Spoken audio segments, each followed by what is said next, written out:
Hello students, मैं BK Sharma, government senior secondary school Shahpur block Bayana Bharatpur से।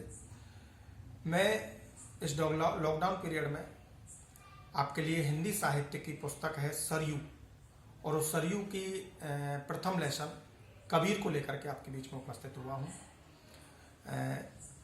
Online के माध्यम से मैं पद्य वाले भाग को भी आपको पढ़ाने की पूरी कोशिश कर रहा हूँ।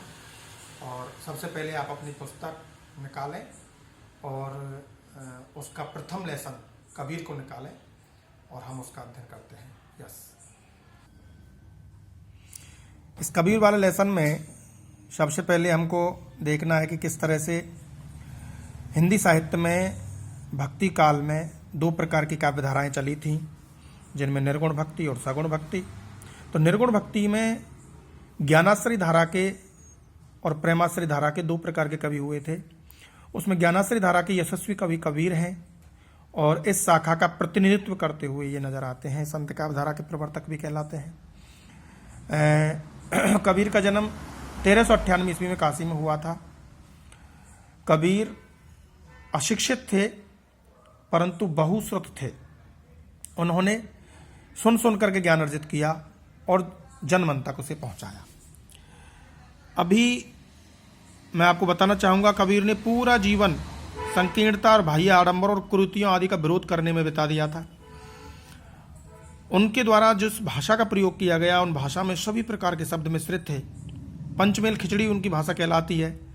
साधुओं की भाषा थी, इसलिए सदुक्कड़ी, राजस्थानी, पंजाबी, पूर्वी हिंदी, ब्रज आदि सभी के उसमें शब्द मिश्रित थे।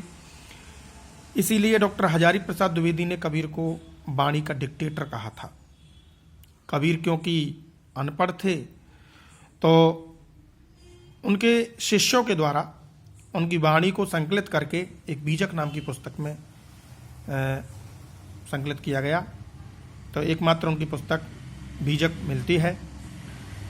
अपने इस पाठ्यक्रम में कबीर ने गुरु की महिमा का बखान किया है और उसका बखान करते हुए वो कहते हैं, देखिए, सबसे पहले आप दोहों पर आ जाएं और दोहों में गुरु गोविंद तो एक है, दूजा यह आकार, आपा मेट जीवित मरे तो पावे करतार।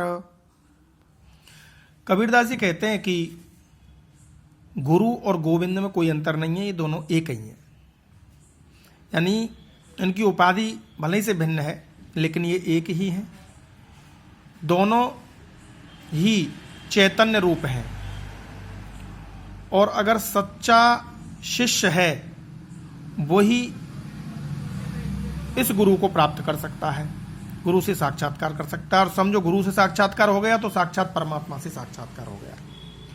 इसके लिए हमें अपना आपा मेटना पड़ेगा। आपा मेटने का मतलब अपना अहंकार। जब तक हम अपने अहंकार को नहीं त्यागेंगे तब तक हमें गुरु से साक्षात्कार संभव नहीं है। अगला है, ज्ञान प्रकाशा गुरु मिला, सो जिन बीसर जाई, जब गोविंद क्रिया कृपा करी, तब गुरु मिलिया आई। इसमें कबीरदास जी ने बताया है कि ये जो ज्ञान का प्रकाश है, ये ज्ञान का प्रकाश प्राप्त करने के लिए गुरु मिला है और इस गुरु के ज्ञान से ही हमारा, या गुरु के मिलने से ही हमारा ज्ञान का प्रकाश हुआ है। इसे बीसर माने भूल मत जाना। जब गोविंद की कृपा हुई है ना हमारे ऊपर, तभी ये गुरु मिला है, नहीं तो ये गुरु मिलता ही नहीं है। अर्थात सच्चा गुरु जब मिला है तभी हमें सच्चा ज्ञान प्राप्त हुआ है और अब उस गुरु को हमें भुलाना नहीं चाहिए। पीछे लगा जाए था लोक वेद के साथ, आगे ते सतगुरु मिला दीपक दिया हाथ। कबीरदास जी कहते हैं कि एक अज्ञानी व्यक्ति ठीक अन्य लोक परंपराओं की तरह वेद शास्त्रों के आधार पर उसी झूठे आडंबर और सांसारिकता के माया मोह में लिप्त हो रहा था और उसी पर पाटी पर चल रहा था। लेकिन जैसे ही आगे से सच्चे गुरु मिल गए उन्होंने ज्ञान रूपी दीपक हाथ में दे दिया और उस ज्ञान रूपी दीपक के प्रकाश से अब मैं इस भवसागर को आराम से पार कर जाऊंगा। अब मुझे कोई परेशानी नहीं आएगी। भीरा देखा जर्जरा, बूढ़ा था पे उबरा, गुरु की लहर चमंक, भेरा देखा जर्जरा तब उतर पड़े फरंक। कबीरदास जी कहते हैं कि बूढ़ा मतलब डूबना, मैं तो डूब रहा था किसमें, इस सांसारिक माया मोह की इस नाव में, मैं इस भवसागर में डूब रहा था, किंतु गुरु की जैसे ही कृपा रूपी लहर से जैसे ही मुझे ज्ञान प्राप्त हुआ तो मुझे एहसास हुआ कि मेरी जो ये पट्टीदार नाव थी ना, ये तो बड़ी जर्जर है, जीर्ण है, अर्थात इसमें तो छिद्र हो रहे हैं और अगर इसमें मैं चलूंगा तो डूब जाऊंगा। तो मैं तुरंत उसमें से उतर पड़ा। कहने का तात्पर्य यह है, कबीरदास जी कहते हैं कि मैं सांसारिक माया मोह से लिप्त इस परपाटी रूपी नाव पर मैं भी ज्यों की त्यों ही चल रहा था, परंतु भगवान की कृपा या गुरु की कृपा ऐसी मेरे पर हुई कि मैं चेत गया और मैं उस नाव से मुक्त होकर और भगवान की भक्ति रूपी नाव में अब मैं सवार हो गया हूं। कबीर चित्त चमंकिया, चौदिस लागी लाई, हर सुमिरन हाथों गड़ा, बेगे ले बुझाई। कबीरदास जी कहते हैं कि चारों तरफ सांसारिक माया मोह में लिप्तता की आग जल रही है, लेकिन कबीरदास जी कहते हैं कि गुरु के ज्ञान से मेरा चित्त एकदम से चमक उठा और अब मेरे दिमाग में आया कि भगवान की हरि सुमरण हाथों घड़ा, अर्थात मैं अपने हाथ में भगवान की भक्ति या स्मरण रूपी घड़े के जल को लेकर के और तुरंत इस सांसारिक मोह माया की आग को बेगो ले बुझाई, तुरंत ही बुझा लूंगा। परम ब्रह्म के तेज का कैसा है उन्मान, कहवे को शोभा नहीं देखा ही परमान। कबीरदास जी कहते हैं कि उस परम ब्रह्म जो है वो निर्गुण निराकार है, उसका कोई रूप रंग आकार नहीं है। पूप वासते पात्रा ऐसा तत्वनूप, इस तरीके से उसे फूल की सुगंध से भी पतला बताया है कबीरदास जी ने। कबीरदास जी यहाँ पर बता रहे हैं कि परम ब्रह्म के तेज का कैसा अनुमान, उसका कैसा अनुमान करोगे भाई। कहवे को शोभा नहीं, कहने के लिए तो उसे आप प्रकट कर ही नहीं सकते, और उसे तो केवल दे के आई प्रमाण, और दिखा करके भी आप सिद्ध नहीं कर सकते, प्रमाण नहीं दे सकते उसका। आपने अगर देखा है तो उसका आप प्रमाण नहीं दे सकते, वो तो केवल अनुभूति का विषय है, केवल अनुभूत किया जा सकता है। निर्गुण निराकार परम ब्रह्म को केवल अनुभूति से ही जाना जा सकता है। आगे कहते हैं कबीरदास जी, चिंता तो हर नाम की और न चितवे दास, जो कछु चितवे राम बिन सोई काल की पास। कबीरदास जी कहते हैं कि हे भक्त, अगर तू चिंतन करना चाहता है तो केवल और केवल हरि के नाम का चिंतन कर, और न चितवे दास, हे दास तू और किसी का चिंतन मत कर। और जो तू अगर राम के अलावा किसी और का चिंतन करेगा भी ना, वो सब काल के बंधन है, अर्थात वो तो इस सांसारिक माया मोह के बंधन है और आप इस बंधनों में बंध जाओगे। इसलिए केवल हरि नाम का ही स्मरण कीजिए। नैना अंतर्याव तू नैन झाँप त्यों लेऊ, ना हूं देखूं और कूं ना तुझे देखन देऊं। ये अनन्य प्रेम प्रकट हुआ है। कबीरदास जी भगवान का स्मरण करते हुए कहते हैं कि हे प्रभु, आप मेरे अंदर आ जाइए, मेरे नेत्रों के अंदर आपकी छवि विराजमान हो जाए। नैना झाँप तो ले हूँ, और मैं जिससे मेरे नेत्रों को बंद कर लूँ, ना तो देखूं और कूं ना तुझे देखन देऊं। अगर मैं मेरे नेत्रों में आपकी छवि को विराजमान कर लूंगा तो ना तो मैं किसी और को देख पाऊंगा और ना ही तुम्हें मैं किसी और को देखने दूंगा। इसमें कबीरदास जी ने पूरी तरह से मतलब प्रेम, लौकिक प्रेम के माध्यम से प्रकट किया है इसमें अपनी अनन्य भक्ति को।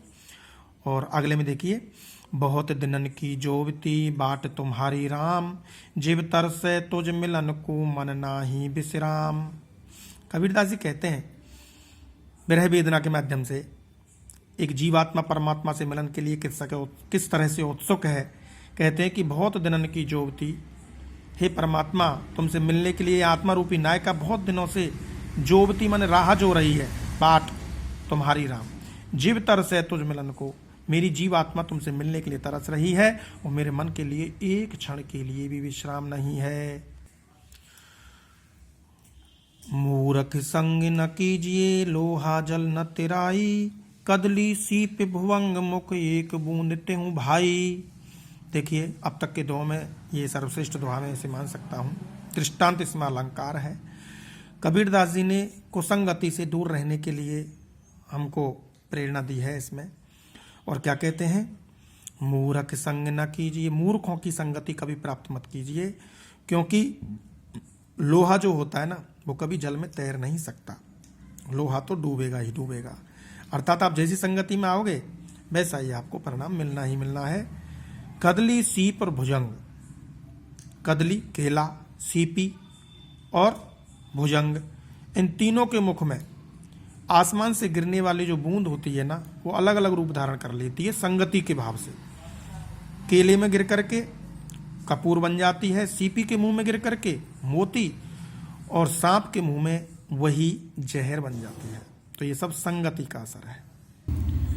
यह ऐसा संसार है जैसा सेवल फूल, दिन दस के ब्यार के झूठे रंग न भूल। इसमें कबीरदास जी ने यह बताया है कि ये संसार क्षणभंगुर है, और हे इंसान या हे जीवात्मा, तुम इस जीवन में बहुत ज़्यादा सुख प्राप्त करके बहुत ज़्यादा खुशी मत हुई है, क्योंकि ये 10 दिन की, वो कहते हैं ना कि 4 दिन की चांदनी वही अंधेरी रात, अर्थात ये सब जो आपके व्यवहारी हैं या आपके सगे संबंधी हैं ये सब 10 दिन के हैं, ज़्यादा नहीं है। इसलिए इस झूठे सांसारिक माया मोह में लिप्त मत हो और अपने आप को परमात्मा की शरण में ले जा। माखी गुड़ में गड़ रही पंख रही लपटाई, ताली पीटे सिर धुने मीठे बोई माई। इसमें कबीरदास जी बतलाते हैं कि ये संसार मोह माया से युक्त है, और इस मोह माया के लालच में ही हम अपने आप को इसमें फंसा देते हैं। जिस तरह गुड़ के मीठेपन के लालच से मक्खी उस पर बैठ जाती है और फिर उस पर चिपकी रह जाती है, बार बार पंखों को फड़फड़ाती है लेकिन उससे दूर नहीं हो पाती। इसलिए माई कहकर यानी हे सखी, माखी गुड़ में गड़ रही, मक्खी गुड़ में गड़ी हुई है, पंख रही लपटाई, पंखों को बार बार झपट रही है, ताली पीटे सुर धुने, बार बार उस पर से हटने का प्रयास करते, लेकिन मीठे बोई माई, लेकिन वो किसकी वजह से, हे सखी, वो मीठे के कारण उसमें लिप्त हो गई है। इसलिए हमें संसार में इस मोह के कारण इसमें लिप्त नहीं होना चाहिए। मोह ही इंसान को इस संसार सागर से जकड़न पैदा करवाता है।